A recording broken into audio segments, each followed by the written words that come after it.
Okey, ini pula adalah set induksi punya bahan. Okey, kalau anda lihat, ni boleh buka tutup tau. Okey, ni boleh buka tutup, boleh keluarkan.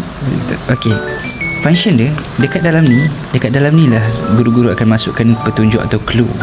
Okey, bila dah masukkan petunjuk atau clue, cikgu dah tulis atau pelukatkan gambar, cikgu tutup benda tu dengan biru ni. Okey, cara guru masuk dalam kelas, guru cakap, hari ni saya ada buat telefon apa semua tu kan.